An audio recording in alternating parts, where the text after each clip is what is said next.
Olá, galera, tudo legal, tudo beleza? Vamos a mais um Rumo à Posse. Não se esqueçam de chamar os amigos, inimigos, aquela galera toda, primos, parentes, família, colegas de trabalho. Enfim, dá like em tudo que é canto, tá?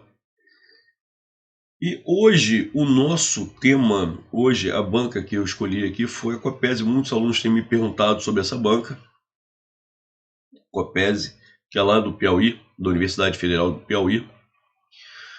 São provas muito simples, vocês não vão ter grandes problemas. É uma banca que preconiza muito, tá, a parte de você identificar se uma frase está correta ou incorreta. Também, né, na semana passada nós trabalhamos com o IBFC, nesse aspecto lembra um pouco também o IBFC, porque é uma banca que, assim, não valoriza muito a parte de interpretação de textos. As questões de interpretação são poucas e são muito simplórias, certo? Ao contrário, por exemplo, da semana passada, que o BFC ainda trabalhava muito a identificação de classes gramaticais e funções sintáticas, se um termo é sujeito, se um termo é objeto direto, como função sintática, ou se um termo é um substantivo, é um adjetivo, é um pronome, é um advérbio. Essa banca aqui, nem isso. Quer dizer, eles não trabalham praticamente a parte de morfossintaxe. O que eles trabalham mesmo é identificar se uma frase está certa ou errada. Então, se eu tivesse que estudar para essa banca, eu estudaria esses assuntos aqui. Tá? Eu estudaria esses assuntos: ortografia, crase, pontuação, concordância, regência e colocação pronominal. Porque os erros são sempre dessa natureza. Se você cometer algum erro gramatical, esse erro ou é de ortografia, ou é de crase, ou é de pontuação, enfim. Tá? Além desses assuntos, eu sempre recomendo que o cara estude conjunções, porque, enfim, é um meio de campo entre a gramática e a interpretação de texto. Eu sempre falo para meus alunos, hoje é o assunto mais cobrado em concurso público. Então, sei lá, eu sempre fico um pé atrás se você não estudar a parte de conectores. Sempre, sempre, sempre, sempre. Sobretudo a parte de conjunções. Então, se eu tivesse que estudar hoje, olhando para as provas dessa banca Copese da Universidade Federal do Piauí, eu priorizaria esses assuntos aqui. Tá? Sobretudo ortografia, a parte de regras de acentuação, crase, pontuação, concordância, regência e topologia pronominal. Legal, pessoal? Bom, vamos então para a questão. A questãozinha bacaninha, misturando, né? Aqui, ó, você vê. A única construção que não contém nenhum tipo de deslize gramatical. Tá? Que não contém nenhum erro. Então, o erro pode vir de qualquer natureza. Então, pode ser um erro de qualquer uma daquelas coisas que estão na página anterior. Poderia ser um erro de ortografia, pode ser um erro de crase, pode ser um erro de pontuação, enfim. Pode ser um erro de regência. A casa que me venderam, bom, primeiro, quem vende, vende alguma coisa. Você está vendendo alguma coisa, você está vendendo a casa. Então, olha lá, a casa a qual me venderam. Como o verbo vender, né, o pronome relativo que faz referência à casa. E quem vende, vende alguma coisa, está vendendo a casa. O verbo vender, então, é transitivo direto. Este pronome relativo não pode ser precedido de preposição. E não está. Beleza, a frase está certa. Legal? E o vendeiro está em mau estado. Está em mau estado, está em bom estado. Quando mal é o contrário de bom, esse mal é com U. Se a frase fosse está mal conservada, teria que ser com L, porque estaria bem conservada. Então, mal com L é o contrário de bem. E mal com U é o contrário de bom. Cara, a letra A tá legal. Perfeita, já é a resposta. Você vê que só a letra A já envolve dois assuntos diferentes. O emprego do pronome relativo e depois a questão de ortografia mesmo. O emprego é a diferença entre mal com U e mal com L. A obra a qual me referi, olha lá, trabalho com... Se fosse, em vez de obra, fosse o trabalho, seria o trabalho, o qual me referi. Certo? Teria que trabalhar com o qual, porque o antecedente é o trabalho. Só que quem se refere a alguma coisa. Então o certo seria ao qual. Certo? Se o certo seria ao qual, aqui tem que ser a qual com crase. Tem que ser a qual com crase. Como o termo antecedente é a qual, é a obra feminina singular, tem que trabalhar com a qual. Como o verbo referir-se é verbo transitivo indireto, regendo a preposição a, eu tenho que acrescentar a preposição a. Daí vai ter que ter a crase. Certo? Se fosse o que, aí não teria crase, seria só a que. Que a diferença entre o pronome relativo que e o pronome relativo qual é que um pronome relativo não é qual, é o qual, a qual, os quais, as quais. Tá? Então, esses o, a, os, as já existem. Tá? Então, por exemplo, a obra a qual eu, digamos assim, realizei,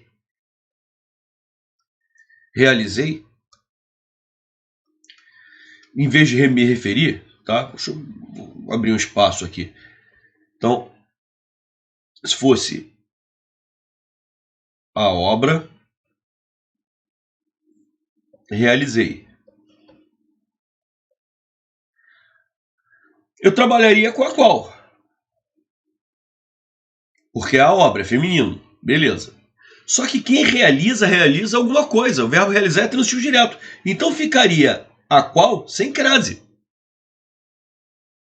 Essa é a diferença. Enquanto o verbo realizar é verbo transitivo direto, o referir-se é transitivo indireto regindo a preposição a. Então eu já tinha o a qual sem crase. Né? Só que o verbo referir-se pede a preposição a, aí ficaria a do verbo referir-se mais a qual. Esse é a qual que já existia. Por isso que deu a crase. Tá legal? Então, letra B errada. Letra C. O cargo por que anseias, o cargo pelo qual anseias. Quem anseia por alguma coisa. Gente, esse que aqui é um pronome relativo. Se o que é pronome relativo, esse porquê tem que ser separado. O cargo pelo qual anseias. Pelo qual. Então, como esse que aqui é um pronome relativo, você tem que separar. Olha lá o erro de grafia. Tá? Olha, é uma situação interessante, porque é um erro de grafia ao mesmo tempo que trabalha com o emprego do pronome relativo. Então, esse porquê tem que ser separado. Bom, letra D de dado. A mulher para que dedicaste-lhe aquela poesia não existe mais? Gente, isso é uma frase totalmente maluca, né?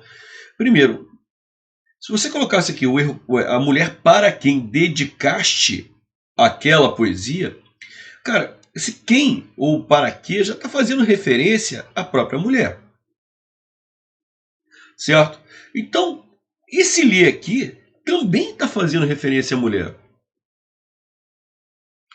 Além disso, quando o que é pronome relativo, ele nunca pode ser precedido de uma preposição com mais de uma sílaba. Então, o certo aqui seria a mulher para a qual dedicaste aquela poesia sem o ler. A mulher para quem dedicaste aquela poesia. Mas para que não? Porque quando o que é pronome relativo, ele não pode ser precedido de uma preposição com mais de uma sílaba. Aí você, candidato, vira-se para mim e fala assim, Rosetal, mas já vi tantas vezes o para quê. Sim, eu já viu várias vezes o para quê, mas esse que não sendo pronome relativo. E sim esse para quê sendo uma conjunção subordinativa final, estabelecendo a ideia de finalidade. Por exemplo, eu estudo muito para que minha vaga fique assegurada. Eu estudo muito a fim de que minha vaga fique assegurada, com o objetivo de que minha vaga fique assegurada. Ou seja, esse que aí não é um pronome relativo, é uma conjunção final. Quando o que é um pronome relativo, certo? Ele não pode ser precedido, por exemplo, pela preposição sobre. Eu vou colocar aqui um outro exemplo. Tá? Por exemplo, o assunto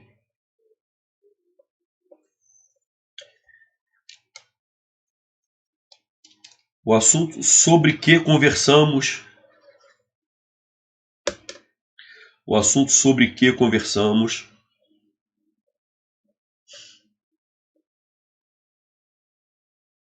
foi música. Tá? O emprego desse que aqui é errado. Por quê? Esse que aqui é um pronome relativo? É. Só que a preposição que antecede, que é a preposição sobre, tem 2 sílabas. Como é que eu... Tá? Quem conversa sobre alguma coisa? Sim. A preposição sobre está certa? Sim. Mas o que não pode ser precedido por uma preposição com mais de uma sílaba? Como é que eu devo proceder então? Então, em vez de usar o que, eu uso o qual. Então, o assunto sobre o qual conversamos. A mesma coisa acontece aqui. Esse que é um pronome relativo. Se ele é um pronome relativo, eu não posso ter uma preposição para, que tem 2 sílabas. Para. Então, o que eu faço? Eu tenho que substituir esse pronome relativo que por um outro pronome relativo qualquer. Então, a mulher para a qual dedicaste aquela poesia. A mulher para quem dedicaste aquela poesia. E outra coisa, não usar o lhe, porque ele está sendo redundante em relação ao pronome relativo, que já faz referência ao termo mulher. Certo? E a letra E. Certos autores, os cujos me nego... Gente, primeiro, antes de cujo, cuja, cujos, cujas, eu posso ter preposição. Eu posso ter preposição de, eu posso ter preposição em, eu posso ter preposição para, eu posso ter preposição a, mas hoje nunca. Até porque hoje não pode ser preposição nunca. Então, preposição até pode haver antes de cujo, cuja, cujos, cujas. Agora, depois de cujos, tem que haver sempre um substantivo. Depois de cujo, cuja, cujos, cujas, sempre um substantivo. Se houve, por exemplo, cujos é masculino e plural, então teria que ter um substantivo masculino e plural depois. Então, cujos jogos, cujos trabalhos, qualquer coisa que fosse masculino e plural. Mas depois de cujos, um pronome oblíquo, cara, esse é um erro crasso, grave. Então, antes de cujo, pode haver preposição? Pode. E depois de cujo, cuja, cujos, cujas, sempre um substantivo. Sempre um substantivo. Se for cuja, que é feminino e singular, tem que ter um substantivo feminino e singular. E não pode ter um artigo no meio. Se for cujas, que é feminino e plural, vai ter que vir um substantivo feminino e plural. Então, cujas as, que eu tenho um artigo, isso é um erro grosseiro. Depois de cujas, teria que vir um substantivo. Cujas matérias, cujas ideias, sempre o substantivo depois. Então, essa construção aqui é completamente absurda. Então, confirmamos que questão tem como resposta a letra A. Legal, galera? Beleza, que bacana. Mais uma vez estamos aí juntos. Não se esqueçam de que quinta-feira nós temos a nossa live. Não percam e chamem todo mundo para assistir. Grande abraço e até a próxima semana.